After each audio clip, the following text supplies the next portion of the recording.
गंगा जल, क्या गंगा में नहाने से पाप धुलते हैं। चलिए गंगा पुत्र की कहानी से देखते हैं।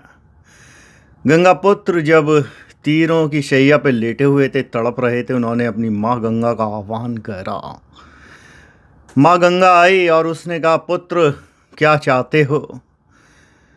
भीष्म ने कहा, मैं इतना तड़प रहा हूँ, मुझे स्वर्ग मिलेगा या नर्क, और मेरे पाप क्या धुल गए। माँ ने एक पुत्र की तरफ देखा। वो बोली, पुत्र अगर मैं चाहूँ भी तो मैं तेरे पाप नहीं धो सकती, क्योंकि तेरा सबसे बड़ा पाप वो था जब तूने अंबिका अंबालिका का अपहरण करके लाया, और उसके बाद वो अंबा की बेइज्जती। तूने एक स्त्री का अपमान कर दिया, उससे बड़ा पाप कोई नहीं होता। और मैं एक स्त्री होके एक स्त्री के अपमान को कैसे तेरे पाप को कर दिया जाएगा माफ।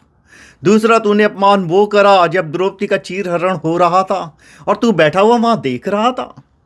क्या तू मेरा बेटा है? क्या तू गंगा का पुत्र कैसे हो सकता है? भीष्म की आंखों से आंसू निकल रहे थे और गंगा के भी आंसू थमने का नाम नहीं ले रहे थे। ये ऐसी विमंडना थी, माँ चाहकर भी बच्चे को माफ नहीं कर सकती थी, क्योंकि बात अब स्त्री धर्म की आ चुकी थी। दोनों का संवाद चलता रहा। फिर गंगा ने कहा, तूने कुरुक्षेत्र के युद्ध में भी फिर अधर्म का साथ दिया। एक के बाद एक गलतियां तू करता चला गया। तेरी निष्ठा माना पिता में थी, तूने उन्हें वचन दिया था, लेकिन धर्म से बड़ा तो कोई वचन नहीं होता। धर्म अधर्म ये तो तूने खुद ही चुना है। फिर किशन आए और किशन से संवाद शुरू हुआ।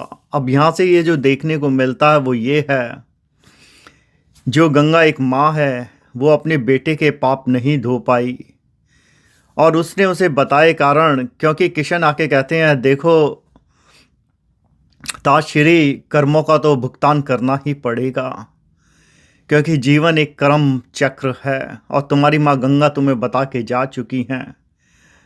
इसलिए ऐसा कोई सीधा रास्ता नहीं है जिससे मैं ये कह दूं कि तुम्हारे जो अच्छे कर्म थे वो इतने अच्छे हैं कि जो तुम्हारे कुछ बुरे कर्म हैं वो उन पे भारी पड़ते हों। अगर मैं ये कहूँगा तो ये गलत होगा।